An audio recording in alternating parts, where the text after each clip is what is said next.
Welcome back here to MTN. We're talking about the 30th annual Lees McRae Summer Theater. I'll tell you some great shows, and the big one here, the first one, is going to be coming this Sunday, June 29th through July the 6th, and Kiss Me Kate. And Dr. Mike, I'll tell you what, it's going to be a great one. This one, Cole Porter, music and lyrics by him. Tell us about Kiss Me Kate. Kiss Me Kate is a standard in musical theaters. Next to Anything Goes, it's probably Cole Porter's best known show. It is a show within a show. It's a guy trying to create a musical version of Taming of the Shrew. He hires his ex-wife as his co-star, and they don't get along, just like Petruchio and Kate don't get along. And so their lives reflect what's going on in the show. And they go through their trials and their tribulations, and of course it's a musical, so it's going to have a happy ending. Yeah. Jennifer, you got your wardrobe changed now, and you're all dressed. I do. That's really from Shakespeare's Taming of the Shrew there. This is the costume for Kate versus Lily Vanessa. And then this is her Act 1 costume. And this is how she meets Petruchio, her alleged future husband. So it's a lovely style, Renaissance period. Very warm. Yeah. So you guys used to be married in the way the story goes. And so David, you're Fred, and he's an egotistical. He's kind of the director, producer of the show. I prefer strong-willed. And so you're an ex-movie star and theater, live theater. She had a stint within the theater, and then she moved to cinema. She's very strong-willed as well. Yeah. So throughout the time, there's this interplay going on between you guys because of the past history that you have between each other. There is, and there's a moment where during the show, during the Shakespearean part of the show, where we're doing the musical, our lives start to come onto stage. So we start in the show, but then the rest of the show, everything that takes place, becomes our personal lives intertwined into the play. Yeah. So the lines become very fuzzy after the first scene. Yeah. And it starts getting hard to tell when we're acting and when we're Being ourselves. us. Yeah, because there comes a time whenever you have flowers and it was actually meant for Lois. It was meant for Lois, Yeah. and then Lily got them, and then she brings them to me on stage as Kate. Yeah. And it's not part of the play. Yeah. So And then we also add in a few gangsters who then become part of the play as well. Because they come for a debt that I don't really owe, but I sucker them into bringing her back into the show because she's going to leave. Yeah, Lois's boyfriend has signed an IOU in your name He for did. $10,000, and the gangsters come, and then you want to leave, don't you? Because you find out that he was originally sending the flowers to and the card to Lois. Right. You get mad. You start punching him on stage, and the whole And thing he breaks retaliates down. on stage, and that escalates. Yeah, and then the gangsters have to come on stage in order to make sure that you don't leave, so you Exactly. don't. So that I can pay my debt back. We prefer the term subcontract. With the gamut this. But yes, that's how it works, yes. Yeah. Keep Lily in the show so that Fred can pay his, because Fred says that his without debt of honor. Fred says without Lily, then the show falls apart, and then there's no way to pay you back. And so you come on stage to make sure she doesn't leave, and you end up having to sing a song about Shakespeare. Now that must be a great one there. Tell us about that one. We're honored to sing a song, about Shakespeare, and we managed to cover in that song pretty much all the titles of the Shakespeare canon. So That's the fun part of that song, that he's managed to work every single show just about in there. How he rhymes them is sometimes a little sketchy, but there's some real good ones. There's some good ones, and it's just a wonderful piece of musical theater writing. Yeah, Dr. Mike, you've been teaching it 17 years at Lees 17 McRae? years at Lees McRae. Yeah. Yeah, so you're really enjoying it. I do. It's been home. I've been here longer than I've been anywhere else at any one stretch. And tell us where you went to school. Well, I went to school at ASU Yeah. first, and got my undergraduate degree there, and had nothing to do with theater. Worked on my master's degree, and then I got worked into the community theater, which Dr. Janet Martin Spear was running at the time, and was using so many people from Lees McRae, and they got me over to Lees McRae to work with the summer theater. So I've been working with them for almost 20 years, and I decided to go to school there, and so I went to school there for 2 years, and then went off and got a PhD and came back, and I've been there ever since. Dr. Janet, so you're directing this one. I'm doing this one. Dr. Janet Spear is doing. She is still our artistic director. She retired, last year as a faculty member. She's faculty emerita now, but I don't think she slows down at all. So she's still busier than she ever was, and she's directing Grand Night for Singing in Spamalot. Yeah. And this one won, what, 1949 is originally when it started. Won 5 Tony Awards, came back in 99, came back in London, in Broadway, 99, in London, 2001. It's won huge numbers and nominated, for probably about 40 Tony Awards in total. They did a little, they did some revision. They changed a few characters, put a new song in, changed it up to make it a bit better for modern sensibilities. But it's been a standard. It's such a fun piece of work. And this one, we've dedicated this show to Stan Etkin, who was a member of our advisory board. He and his wife Ruth, Florida residents who come up for the summer, and they worked with us for years and years. And Stan passed away last year, just before the beginning of summer theater. And this was always Stan's favorite show. And we'd never gotten around to doing it. And so we decided this year we're going to do it. We're going to dedicate it to Stan and Ruth. That's tremendous. He was 15 years the chairman of the advisory committee, wasn't he? He worked. They were our consultants on Jewish culture and history. When we do say Fiddler on the Roof, they would come in and they explain the history and the cultural references and the religious rites and the rituals and things. And they did just wonderful things for us. And so this is our way of giving back to them. When you talk about 30 years, it's a tremendous achievement, isn't it? Oh, yeah. 30 years and to be able to continue like that. When you look back at, just the number of years I've been doing it, it's just amazing to look back at the shows that we've done and the variety. And tell us about the design studio, because you've actually built that now with the. We do. Our problem was that we had a small scene shop basically in the theater, and we had to build our sets on stage, which when you're doing what we do in the summer, things are moving very quickly, and you can't move everything off stage and then move it back on, and you've got the forum coming in once a week and you've got to move everything around. It was very difficult. We needed a space, and so we got our fundraising in gear, and we just now have begun using the new Lawrence and design studio and scene shop. So now everything is being moved in there, and they can build there and then bring it across the parking lots into the theater. It's a wonderful space. And David, you enjoy being a visiting professor there at Lisa McRae? I'm loving it. Yeah. It's a lot of fun. It's been a wonderful year. I'm going to do it again next year, so it'll be another good year. Yeah. So we got within this show, there's so many things within the show, isn't there? I mean, you're talking about there's a show that the audience goes to see, but within the show there's the Taming of the Shrew being performed. Within that, there's the relationship between you guys that's everything's turning around.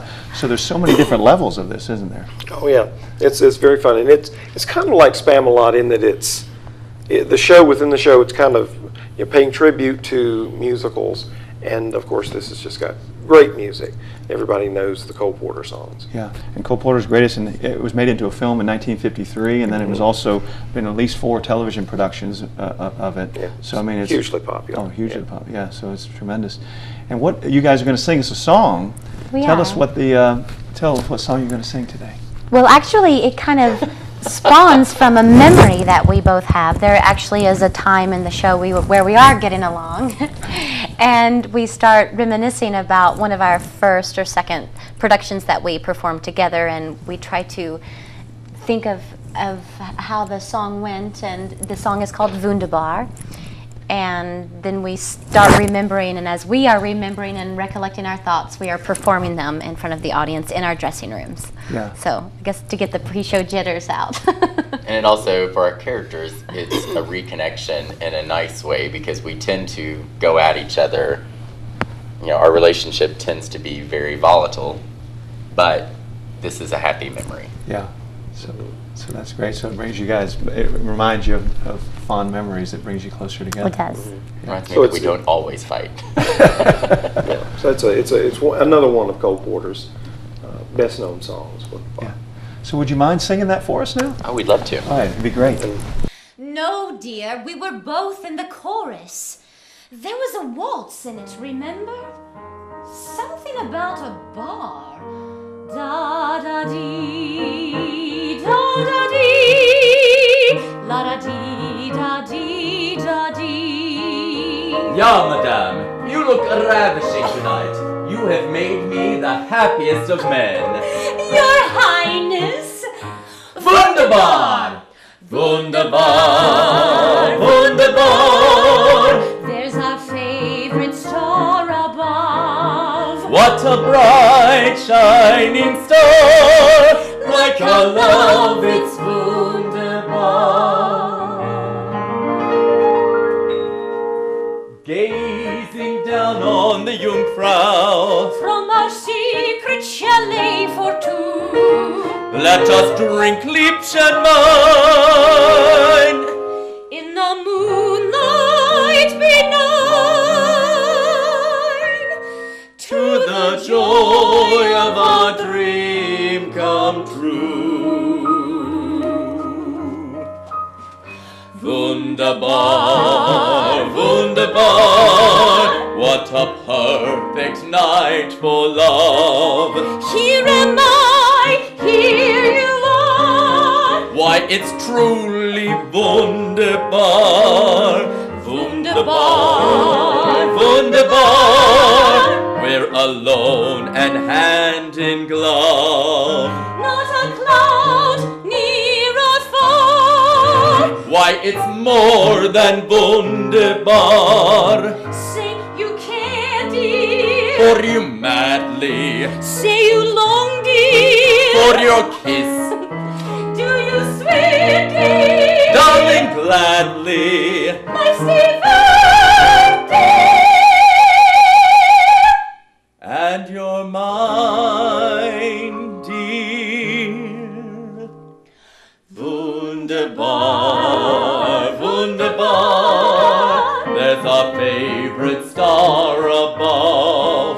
What a bright shining star, Like our love, it's wunderbar.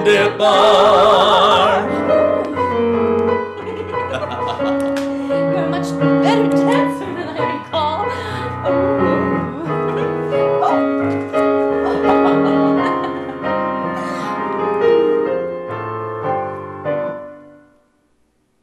And you're mine, dear.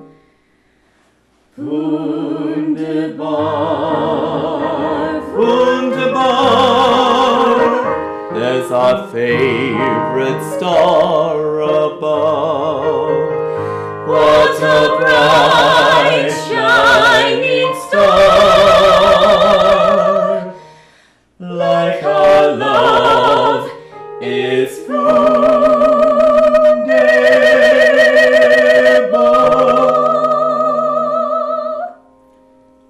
Places!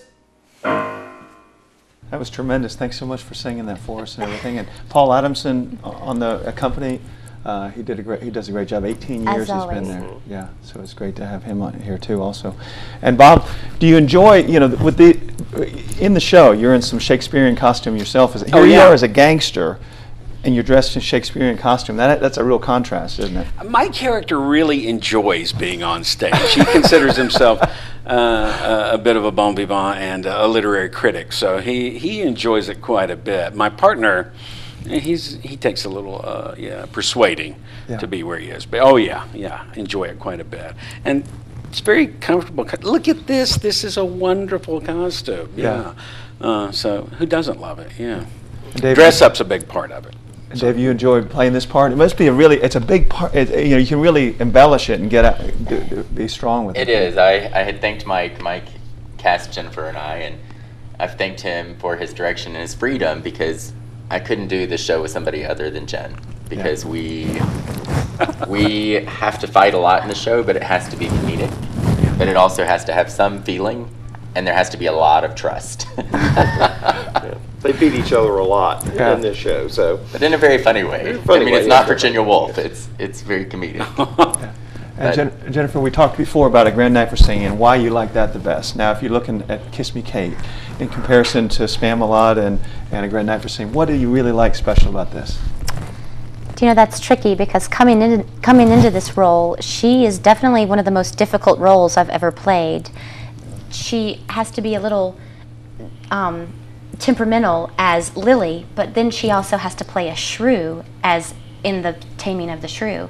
So you really have to find moments to bring her out of that evil quality and the temperamental quality and the strong-willed, headstrong quality.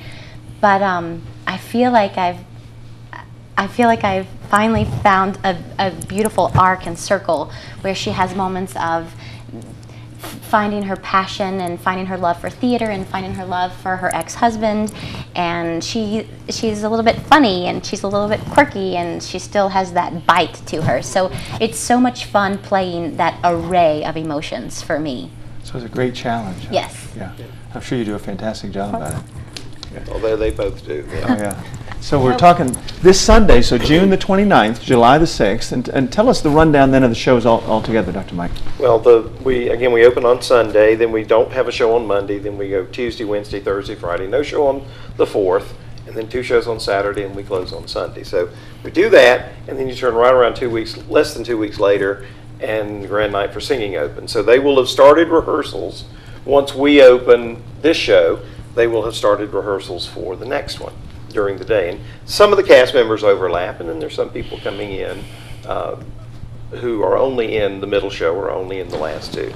And then they'll overlap. Once Grand Night opens, they'll start rehearsing for Spamalot. So it's just a constant rolling process, and we all do different things. I get to take a break when this is over. These don't. Bob gets a little bit of a break, and then he has to come back, and David is actually designing for the last show in addition to being in it. So we tend to wear a whole lot of different hats at Lee's McRae in summer. So if you're a viewer, like say somebody like myself who's interested, let's talk the various different possibilities. One is if a person is interested in doing a specific show, coming to a specific show. One is if they're interested in watching all 3 shows. And then there's also a way to get involved, like be an angel and stuff too. Absolutely. So tell us, like what the options are. We're more than happy to take donations and have people come in and help us. They can contact us. They can go through the box office. They can contact our main office in performing arts if they're interested in helping us in any way, shape, or form. We love to have community involvement, and we do have a lot of people who are here year-round. We have a lot of our summer residents who come up, and they have been the backbone of our theater for the 30 years that we've been there. So we'd love to have as much involvement as humanly possible. And we're bringing in actors and performers and technicians from all over the place. We had some in this show who came in from South Dakota to do it. There she goes. You go where next? After Grand Night, I go to Michigan for Ring of Fire. Oh, really? So we're moving. They're moving in and out. They're here. They're off somewhere else. And like Jennifer hasn't stopped working very much at all, unless she didn't want to, since she graduated. So that's just what we do. We just keep moving. So if somebody wants to go to all 3 shows, how would they go about doing that? They can buy a season ticket and go to all 3, or they can buy them separately if they're not quite sure when they want to go. They can call our box office at 898-8709, or they can go online and buy them. Just go to the college website, summer conferencing, click down to Lee's McRae Summer Theater, and they can buy their tickets online. Come by the box office. It's open every day from 10 to 3, I believe, and they're open a little later on the days of shows. Yeah. And David, you direct shows other places around the country? Yes, I've directed one of the shows this year. I did Anything Goes, which The other is a Cole Porter companion show. piece. Yes. Yeah. But I direct around the country. That's what I was doing before I came here, was directing and acting. Yeah. So I just directed a production of Church Basement Ladies that's about Minnesota women working in a church basement in Florida. So, yeah, I go all over. So it must be a great challenge to try to be doing all 3 of these shows in a tight window of time there. Well, it's a bigger challenge for Janet Spears. And Mike too. I mean, the directors I think always do the hardest work, but we work hard. Yeah. So. And so Jennifer, you're looking forward to it. Well, you're in all 3 shows. It's going to be. I'm in 2, but I'm looking forward to being in both of these shows. Yeah, and this is going to be fantastic. All of them, your characters and the way you guys sung was great. Well, thank you. Really appreciate you being here. So Kiss Me Kate's the first one, June 29th to July the 6th. Then you got July 16th to July 20th is going to be a grand night for singing, and then you got August 6th through August the 10th is Spamalot. So great diversity. It can't get much wider than that. Yeah. So really, people ought to be going to all 3 of them because it's fantastic performances, all 3 of them, but very different in so many ways. But it's going to be great performances, and thank you so much for being with us. Thanks, Bob. Thanks, David. Thanks, Terry. Thanks, Jennifer. Thank you. Thanks, Dr. Mike. Thank Appreciate you. it. Enjoyed it. And Thank you. so the 30th annual Lee's McRae Summer Theater, and really urge you to get there and be a part of that, and try to be buy a season ticket and go to all 3 shows. They're going to be tremendous shows. And then also, if you look on the website or give them a call, then if you're interested in donating and being involved, an opportunity to pledge some money to them also and be an Angel program. We thank Dr. Janet Spears, who's artistic director and director of 2 of the shows, and then we thank Dr. Mike for being, he's going to be the director of the other ones. We thank everyone for being here with us. I thank Michael and David and Bob and also Jennifer for being here with us today, and Paul for being on the accompaniment. And we look forward to being there, and thanks for watching here on MTN 30th Annual Lees McRae Summer Theater, starting this Sunday, June 29th, going all the way through August the 10th.